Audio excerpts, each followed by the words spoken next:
Bonjour à tous et bienvenue dans l'invité de la matinale entre actualité et excellence. Alors que le Gabon s'apprête à accueillir un sommet international consacré à la transformation des organisations, la question du développement organisationnel n'a jamais été aussi stratégique. Redéfinir les modèles, libérer les talents, renforcer la cohésion, autant d'enjeux au cœur des défis économiques et humains du continent. Le KUFA Global Summit 2025, événement majeur qui se tiendra à Libreville du 4 au 5 novembre, a pour ambition de réinventer les organisations gabonaises et africaines à travers le développement organisationnel. Pour aborder la thématique au cœur de ce projet, nous recevons notre invité de la matinale, Boris Ondo. Bonjour et bienvenue. Bonjour madame. C'est un plaisir de vous recevoir ce matin. Le plaisir est pour moi. Merci. Alors, vous êtes le manager global du KUFA, vous êtes expert certifié en développement organisationnel, spécialisé en sécurité psychologique des équipes et culturelle organisationnelle. Donc nous y reviendrons tout à l'heure. Mais d'entrée de jeu, dites-nous, qu'est-ce que le KUFA Global Summit ? Merci madame, une fois de plus, de m'avoir sur votre plateau. Je vous en prie. Le KUFA Global Summit est une... Comme je disais, en parlant au langage plus connu au Gabon, c'est la grande messe. La grande messe. C'est la grande messe qui rassemble les experts en développement organisationnel et les responsables d'organisation. Et je veux bien mettre l'emphase sur responsables d'organisation parce que la plupart du temps, quand on parle d'organisation, on voit plus les entreprises, les multinationales, les corporates. Alors que organisation, c'est partout où il y a une forme d'organisation. Même les familles sont des organisations. Les ONG sont des organisations. Les églises sont des organisations. Exactement. Les régiments militaires sont des organisations.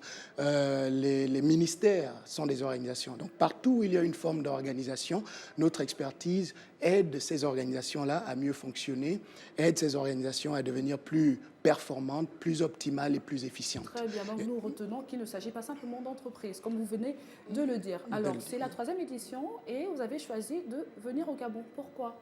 Voilà, c'est la 3e édition, donc rassemblant les responsables d'organisation et les experts, n'est-ce pas, en développement organisationnel. Le but est de partager à ces responsables d'organisation-là les dernières pratiques, les dernières théories en développement organisationnel pour les aider à devenir plus performantes. Et donc, notre compagnie, notre entreprise est un cabinet de consulting, expert en développement organisationnel et en facilitation. Donc, nous sommes basés en Corée du Sud, à Séoul, et nous travaillons avec des multinationales telles que Samsung, telles que LG, tels que L'Oréal, Pfizer ou AstraZeneca, DHL. Et donc, nous le faisons depuis déjà 2 décennies. Et nous avons couvert plus de 80% du marché en termes de développement organisationnel en Corée du Sud. Et donc, il y a 3 ans, avec cette expérience accumulée et cette expertise avérée, nous avons senti le besoin de la partager au-delà de la Corée du Sud, au-delà de l'Asie. Et donc, nous avons commencé avec un premier projet pilote de sommet à Moscou en 2023 et on a rassemblé les responsables d'organisation à Moscou avec les experts de développement organisationnel venant de Corée, venant de Thaïlande, venant de Finlande, venant de Belgique, même des États-Unis. Et ça a été une pure réussite. On a vu qu'il y avait un besoin qui était là. Et vous avez continué. Et on a continué à Séoul en 2e et le 3e sommet ici au Gabon cette année. Très bien. Et pour le Gabon cette année, le thème, il est intéressant. Réinventer les organisations gabonaises et africaines par le développement organisationnel. Quelle est la philosophie derrière cette édition ? La philosophie derrière cette édition est multiforme. La première, c'est comme je l'ai dit, il y a un besoin. Il y a un besoin, on a ce privilège-là de parcourir un peu différents pays sur plusieurs continents et de voir que les organisations de nos jours ne peuvent plus fonctionner comme elles fonctionnaient il y a 20 ans, 30 ans, 40 ans. Le monde a changé, il y a plusieurs nouvelles réalités, l'information est plus répandue qu'avant, la technologie a plus évolué, l'intelligence, le QI des êtres humains a plus évolué. Donc les responsables d'organisation ne peuvent plus gérer les entreprises ou les organisations comme elles étaient avant, en concentrant tout le pouvoir au sommet et en donnant prenant des décisions pour tout le monde. Et donc, il y a des nouvelles pratiques dans la gestion des organisations. Il y a des nouvelles méthodes dans l'opération des organisations, dans la gestion des équipes et dans la redynamisation des équipes, et même dans la structuration, n'est-ce pas, des organisations. Il y a des nouvelles méthodes. On peut avoir une équipe, mais si elle n'est pas bien structurée, voilà, elle ne donnera pas de bons résultats. Déjà, même on peut avoir une équipe si on ne connaît pas exactement combien de personnes il faut pour qu'une équipe soit optimale, c'est déjà un problème. On a des équipes où il y a 15, 20, 30 personnes. Pour ces genres d'équipes-là, on ne peut pas s'attendre à grand-chose. Voilà, il ne peut pas avoir de résultats. Donc, il y a un nombre minimum pour qu'une équipe soit performante. Et donc, ce genre de connaissances des dernières pratiques est celle-là que nous partageons. Et donc, lorsque nous venons, la philosophie est de partager ces dernières théories-là, n'est-ce pas, et ces dernières pratiques-là avec les organisations, les chefs d'équipe, les managers, les CEO, et leur dire, vous avez beaucoup de potentiel, vous avez beaucoup de capacités, mais il est important qu'une certaine expertise, n'est-ce pas, vous accompagne pour optimiser, n'est-ce pas, ces capacités-là que vous avez et obtenir les meilleurs résultats. Donc ça, c'est la première idée derrière la philosophie de ce sommet au Gabon. La deuxième, c'est parce qu'il y a comme un appel. Il y a eu comme un appel, nous avons senti que le terrain est plus propice parce que les plus hautes autorités, n'est-ce pas, manifestent la volonté de rendre les organisations au Gabon plus performantes. Voilà. Donc, depuis l'appel à l'époque, président de la transition, maintenant président de la République, chef d'État, chef de gouvernement, cet appel-là à rendre les organisations, les institutions gabonaises plus performantes, plus efficiente est aussi derrière la philosophie qui nous amène au Gabon aujourd'hui. Une organisation ne peut pas être transformée si le top, la tête, n'a pas manifesté la volonté de le faire. À la tête, ou du moins au cœur d'une transformation organisationnelle ou institutionnelle, réside le responsable de cette organisation. Et donc, les plus hautes autorités de l'État ayant manifesté cette volonté, cette détermination de transformer les organisations et les institutions, nous avons senti comme un appel, n'est-ce pas, pour venir répondre à ce besoin-là, en quelque sorte. Oui. Alors, vous avez probablement fait un diagnostic avant de venir ici au Gabon. Donc, nous allons ensemble toucher du doigt la thématique. Donc, dites-nous quelles sont les principales fragilités organisationnelles des entreprises et institutions gabonaises aujourd'hui. Les fragilités ou les principaux problèmes dans les organisations que nous rencontrons ne sont pas propres aux organisations gabonaises. Voilà, c'est presque récurrent lorsque nous consultons les organisations. Dans le monde Dans le monde et en Afrique en particulier, il y a ce premier niveau-là et ça fait partie des thématiques, partir du leadership charismatique au leadership institutionnel et systématique. Voilà. Donc, ça veut dire que de notre côté du monde, et même aussi là où j'évolue en Asie, le rapport avec le pouvoir est très élevé. Et donc, les responsables d'organisation gèrent encore les organisations de manière à contrôler la prise de décision depuis le top. Décider de tout. Ils savent tout, ils donnent toutes les directives, ils connaissent tout. Ce qui n'est pas mal, parce que certainement ils connaissent. S'ils sont responsables d'organisation, c'est qu'ils ont une certaine compétence, ils ont une certaine capacité, ils ont un leadership.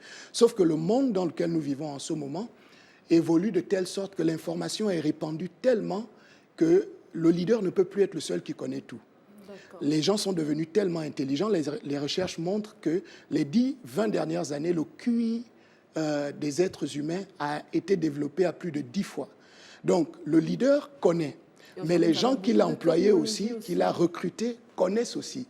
Et donc, si il ne prend pas avantage de cette intelligence collective qu'il a, des gens qu'il a recrutés, qui sortent des grandes écoles, qui ont une expérience accumulée dans ce qu'ils font et qui ont accès à Internet, le leader aura un manque à gagner. Donc, il y a cette hiérarchie-là qu'il est important de présenter dans la prise des décisions et dire aux responsables d'organisation, entre autres, que le charisme est bien. Il nous a aidés pendant plusieurs années. Maintenant, il est temps de changer de méthode, de shifter et de prendre avantage de l'intelligence collective que nous avons. C'est Steve Jobs qui disait « On n'embauche pas quelqu'un de plus intelligent que vous, plus qualifié que vous, pour lui dire quoi faire. » Exactement. Et voilà. Donc, il s'agit pour le leader, en tout cas, de conjuguer avec cette intelligence collective-là. Donc, pour revenir rapidement à ce sommet-là, quelles seront les grandes thématiques et les ateliers abordés? Nous avons, comme je l'ai dit, du leadership charismatique à l'adhésion de l'intelligence collective au sein des organisations afin de tirer de toutes les potentialités et capacités qu'une organisation peut avoir de ses membres, de ses acteurs, d'une part. D'autre part, nous avons la restructuration, la réorganisation des organisations comme thématique. La structure est la fondation de toute efficacité. S'il n'y a pas une bonne structure dans une organisation, vous pouvez avoir des personnes compétentes mais déphasées, parce qu'elles ne savent pas à qui rendre compte, elles ne savent pas à quel sein se vouer lorsqu'il faut faire quelque chose, lorsque les rôles et les responsabilités ne sont pas clairement définis, voilà, lorsqu'une vision claire pour l'entreprise, de là où elle va, ce qu'elle est censée faire, quelles sont ses missions, ne sont pas clairement définies, voilà, même les meilleurs membres d'une organisation avec un QI de plus de 500 ne pourront pas faire grand-chose pour que cette organisation prospère. Donc, la restructuration est importante. Et un point aussi très important que nous voulons souligner, c'est beaucoup d'organisations manquent de vision, manquent de mission et manquent même de valeurs cardinales.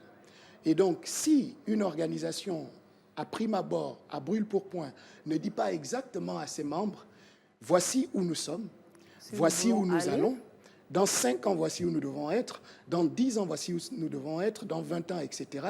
Et voici la culture que nous adoptons pour atteindre ces objectifs-là, les membres seront déphasés. Donc nous voulons aider les organisations au Gabon et en Afrique en général de travailler avec une vision bien précise. Un peuple qui n'a pas de vision est sans frein. Exactement. Donc une organisation qui n'a pas de vision ne saura jamais si elle a atteint ses objectifs ou pas. Et donc on aurait beau appliquer les KPI, etc., etc. Tout ce qui va avec. S'il n'y a pas de vision, KPI, pourquoi ?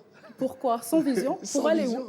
Sans mission. Alors, nous allons encore creuser un peu plus. Donc, vous êtes spécialiste en sécurité psychologique des équipes. Donc, que signifie concrètement ce concept et pourquoi il est crucial pour la performance collective? Vous pouvez parler également de la culture organisationnelle aussi.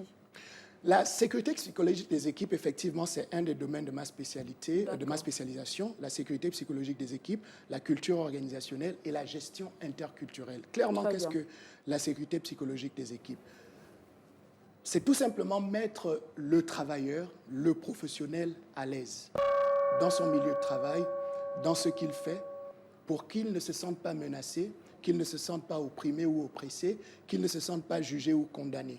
Donc, cette sécurité psychologique-là est importante pour tirer au maximum du potentiel de cet employé, de ce professionnel.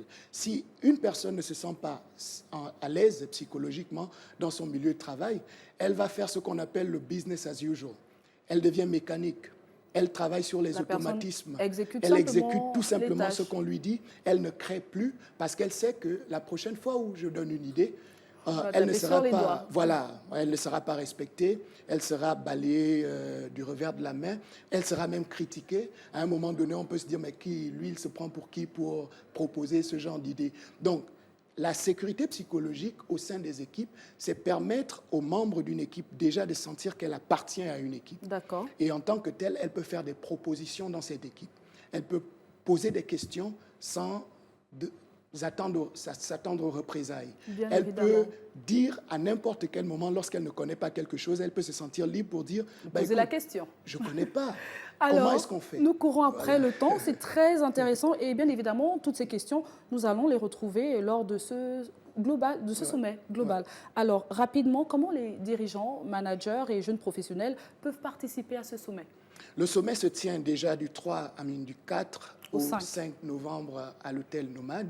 Et il s'étend sur un format tel que les matins, nous aurons les séances plénières où les experts, qui d'ailleurs viennent de la Corée du Sud, viennent de Bangkok, viennent de Belgique, viennent de Finlande, vont exposer sur les dernières pratiques dans leurs différents domaines.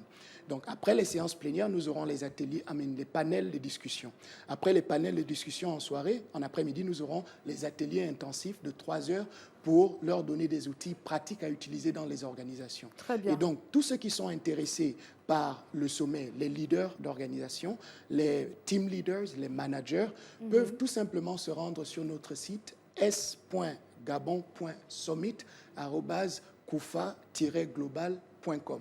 Et de là-bas, ils peuvent s'inscrire en ligne et nous allons les contacter aussitôt. Ils peuvent aussi se rendre à nos locaux qui se trouvent au Feu Rouge London, en face de l'immeuble de la lutte contre la corruption et de l'enrichissement illicite. Très bien. De 9 h à 18 h, nous y sommes et ils pourront s'inscrire et participer. C'est bien noté. Merci beaucoup, Boris Ondo, pour cet échange riche et inspirant.